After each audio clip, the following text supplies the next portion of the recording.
tingibwe nga 19 tulina gweta mukono gye tuyita Mabira stretch. Tugweta mukono Sebei Teso ne Rwenzori sub-regions abetusuubira okuba nabo kunaku olwa 19 omwezi guno ogw'omwenda 2025. Then gweta Mubende Kityana wawa yonna olunaku lubaweereddwa lwa nnaku z'omwezi nga 2 ogw'omwenda 2025. Gweta Luweero gye tujja okusembayo nayo ne Busoga region sub-region twadde ennaku z'omwezi nga 21 ogw'omwenda 2025. Vetting eno gyakutandika nga ssaawa 2 zennyini ez'okumakya tumale ssaawa 12 zennyini ez'akawungeezi 6 pm. Era tubasuubira okuba mu budde obumu mujja okugira nga tubalambise waggulu awo. Naye bino byatteeka okujja nabyo bw'oba ojja ku vetting. Ekisooka olupapula lwaleeta wano tuteekako stamp kitwayita expression of interest form. Tubasuubira okujja nakyo kikiraga nti watusaba okwesimbawo. National ID olina okuba nayo yeraga nti oli munnayuganda oba ayinza n'okulaga nti oba oli awo oli mulonzi kubanga olina okuba registered voter. Baddeyo evidence eraga nti oli mulonzi kuba atali mulonzi kumpi teyeesimbawo. Must be a registered voter. Then olina kuba munnakibiina membership card sikujja nti ate bannange ngyerabiddeyo erina kubaawo. Bino ebifo by'ababaka ba parliament biriko minimum academic qualifications. Kuliko obuyigirize obw'essalira olina okuba nga olina senior 6 oba n'okusingawo. So tubasuubira okujja ne original copies mwe abasoma obutereevu senior 4 senior 6 yawo ne original copies zo tuzirabeko. Bwe yasoma senior 4 n'oyongerako empapula ng'olina equivalence tukusuubira okuba ne certificate of equivalence okuva mu National Council of Higher Education. Ate copies ezo nga ziri certified copies of your academic documents nga bwe twabibagamba wano nga muleeta empapula zammwe. Mwe abakyusa amannya ne mukyusa kino ne mukyusa kiri dipose ezo ebiwandiiko byammwe ebiri gazetted tubasuubira okujja ne evidence nti Kyemutayi yakyusa wano erinnya n'ayongerako eryagundi kati evidence bukaka bwe buno kubanga Nakyemalya tayagala nnyo munominatinge alabakati ku technical issues obwo ate nga tumanyi bulungi ndoza tujja kubiyitamu. Tubagaliza tutambula obulungi kuba n'empisa nga mufetingibwa ng'abalo ku gavumenti badde bantu balamu yaye ekibiina kibasibye nnyo. Mwebale nnyo mwebale ddala. Thank you very much. If you have some questions then you can respond to them. Yes sir. That's why I have him then. Abamu balowooza okulwawo okugaba kaadi kibiina okulwawo okugaba kaadi kubanga obudde ennaku ziweddeyo obanga akadde kasembedde kyekimu ku byalemesezza bakandideeti ba NUP abamu okuvunaanya emikono. Simanyi kingeri gy'osobola okukiyatingako then ensonga ey'okubiri mu maloboozi agamu agavaayo buli awangula wateekeddwa okubaawo ebirowooza n'ekisinze ku bulala. Naye kizibu okutegeera eyawangula mu NUP okufuna kaadi yasinza kibadde ne be basinga baabasinga ki okusobola okwetereza oba oli awo omulundi omulala okujja nga basobola okuba nga batuukiriza ebyetaagisa. Naye nabo tebamanyi n'abaawangula aba bafuna kaadi nabo tebamanyi lwaki be basinga bannaabwe. Kale sekiwunga tumuwulidde bulungi. My questions are in English. The parameters that were used to identify the best among the candidates. Secondly, Madam Chair, I want her to expand more on how your candidates were frustrated, because she was talking about frustration. Were they technical? What was it? And even I want her emphasis to the losers, because some of them are keeping on accusing and they have actually chosen to stand independent. How will this whole NUP candidates be just a victor in the forthcoming elections if you are having other candidates within that? If I what? How will the NUP successful candidates be just a victory if the losers have chosen to stand independent in the race? Okay. Ndoza bali bane ebibuuzo bye batuddamu tuteme ekisooka mwami Ssekiwunga ogambye nti okulwawo okuveetinga oba oli kwalemesa abantu emikono kino kiri ekyo si kituufu okulwawo kwe kuliwa twamaliriza mu budde era obwali obuteeketeeke emikono gyanoonyezebwa sigadi gyabuze naye gwe kyolina okumanya nti osobola okutuuka wali oleka bannamawulire mwegendereze mugende mulabe bye bali mu kukola otuuka wali namala wano ne bajja leeti bwe bennyini bajja leeti abateekwa okutandika ssaawa 2 kofiisi za gavumenti public service egamba ssaawa 2 bajja ssaawa 6 kwanze mbadde mbalabako ne bajja ssaawa 6 ate 10 balina okuggalawo bo bennyini bakatinga obudde obwo ne bufuuka butono ate nga balina okunoonya buli akwadde omukono bamunoonye mu sisitimu bamutiikinge ate bali very slow banafu nnyo batambula nga kofu so abantu baffe babadde rede naye tumanyi bulungi nti ebyobufuzi bye biri emabega gw'ensonga eyo obadde obuuza nti abawangula ebisaanyizo si baali balina okuba nabyo okukakasa kino nakiri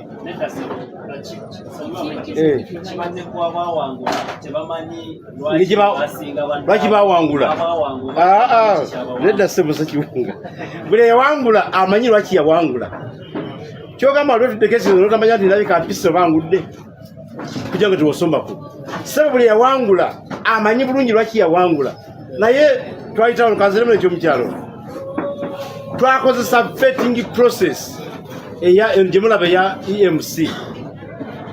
It's a technical exercise.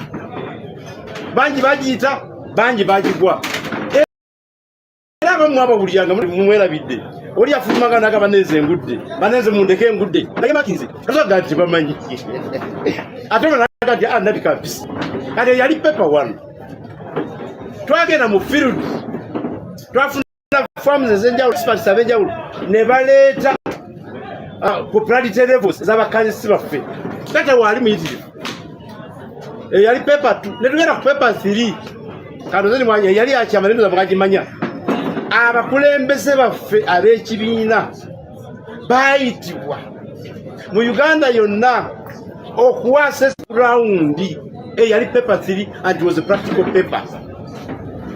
Tosobola kungamba nti ku paper zesesatu paper 1 paper 2 paper 3 ya practical jibana implement okola assessment yayitamu awo yali omutuufu omu yayitanga nnyo paper 1 paper 3 n'agigwa nanaita paper 1 ne paper 3 paper 2 n'agigwa. That's how it worked out. Naye nga finally twagatta obubonero bonna ne tuvaire bacandidates abasingako bannaabo era balowooza nti yayise nnyo paper eno olwafuuse candidate si bwe kyali. Ndoze bibabuuzisa Madam Chair. Zibabuuza n'ogamba nti okuva ensaawa nga ekibiina kya NUP kirina enteekateeka yonna ey'okuyita abaali beesimbyewo abataafuna kaadi okubeera nga mwogeraganyawo nabo abali emitima ababansenga ataafuna kaadi kale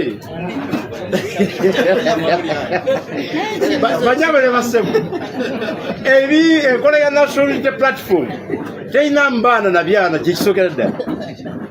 Oyinza okuba nga ogala kyemutayi wano naye butuufu pepa n'ogigwa tebasobola kukuwa max nga toyise pepa kyekisooka. Naye ekyokubiri buli yasaba munnakibiina mudde nga nsoma ebyetaagisa ku bannakibiina Sebatimba bw'oba munnakibiina enkola y'ekibiina ogimanyi bulungi. Ekibiina lwaki oyagala bamale nakuyita bakuyita okukola ki? Oyina kuteera butereezi mu system ya kibiina noga kibiina kyange kisazeewo bwekiti banne tutambule bwekiti. Newankubadde tusabye abakulembeze baffe mu bitundu ebyenjawulo bayite abakulembeze abo batule nabo babakansolinge naffe tuba tukansolinga abamu kubanga bamu bakyabye okusookera ddala. Oli adeera nga ayina okufuna kaadi ate nga pepa zemagambye si yazisinze munne yamusinzeeko naye nga kansolingi weeri egenda mu maaso batwogera nabo nakati tuli mu kansolingi bemagamba nti wesimba nga ba independent ku lw'olutalo olunene lutuliko mba ndi mu kubasaba nga tubakansolinga. Madam Chair. kwekiro yakwa pepa kitwa Let me respond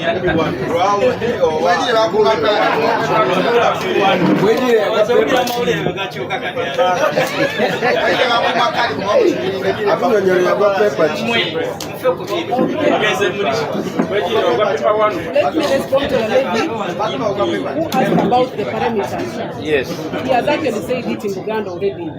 These candidates applied knowing very well our tools. It is 60-40. They went into this process knowing very well. So the vetting, which is the technical part, takes 40%, and then the ground takes 60%. But most of those who didn't have the ground and thought they were very articulate, you may find that they were doing very well in vetting. But then again, we had to balance. You could have maybe a 40 out of 40 in vetting when you don't have the ground. So that's why you saw us coming with the best candidates. And I can tell Ugandans out there that the candidates that we have chosen are actually the best and they will win. I can guarantee you. You talked of the independence. Let's take just a case study of Kawempe here. You remember what happened? We chose the best candidate, and some of them chose to come as independents. But you saw what happened. At the end of the day, our decisions are always like 95% correct. The candidates we choose are the right candidates. So in this other process that we have just concluded and the one that we're starting for members of parliament, we can guarantee Ugandans out there that we are not wrong. These positions that people ran for, they ran very well knowing that one person will be taken by elected position. By electoral area, we shall have one candidate. So if we had like 10 candidates for real, how are we supposed to give all of them the tickets? It was not possible. So these people came knowing that one person with a mark, the winner, which of course happened. So what do you expect from the other 9? At the end of the day, nobody will be satisfied even if you did your best. So for those independents out there who have chosen to go against party principles, party values, to run as independents, we are not telling them not to run as independent. But then we are also encouraging those who have not gone as independent to at least rally behind the candidates the party has chosen. But we are not forcing them. They are free to do anything. But they know the consequences. Automatically cease to be a member of NUP. You talked of frustration. Very many of our candidates were frustrated. Councillors, mostly LC5 chairpersons. You asked for signatures. And every signature that you put, they say it has been used. Somebody brought experience of even his own signature and the father's signature saying it had been used. Who had used it if his father was with him? So those are some of the frustrations. We had a case in Kapelebion where our candidate was intentionally told to come the next day, knowing very well that the deadline was Friday. So he was told to go back on Saturday. When he got there, they told him the system was down. It couldn't work. So those are some of the frustrations. And then you find that some of our candidates, after even putting the required signatures, one of them from Luka, for example, was nominated. He was even told he had been nominated duly. But then after that, his documents were confiscated. Along the way, they frustrated him, and up to now, things are still there. So those are some of the frustrations I've been talking about. Thank you so much. Let me add on something very small. Yeah. My name is Alex Rovan, technical advisor. On one of the challenges, and one of the persons that was really denied nomination, he was told he was seconded by members of PDM in a certain parish. So we are wondering if candidates from the political party, NUP, receive signatures of members of PDM, of beneficiaries of PDM, then they get to be disqualified, therefore making the process justifiable, confirming that beneficiaries of PDM are meant to be NRA. So when they second anyone from opposition, the opposition candidate cannot benefit from such. So there's a candidate who was frustrated because of him receiving signatures from members of PDM, or beneficiaries of PDM. And that causes a lot of question. If you say the process, so the program called PDM was meant for all Ugandans, meaning whoever signs for any candidate is a member, is a true member of a political party, or is a beneficiary in the same. So that is one of the questions. Then the other one, the other frustration is the Abakama has not fully put out a confirmed register for voters. From LOC councillors, those that are advised or that they were advised in advance, they took photos of their registration, so they could challenge the electoral officers and returning officers, where they could be denied the link. A candidate is being stopped from being processed, claiming they are not registered voters, but while they are taking screenshot of them confirming they are they are voters.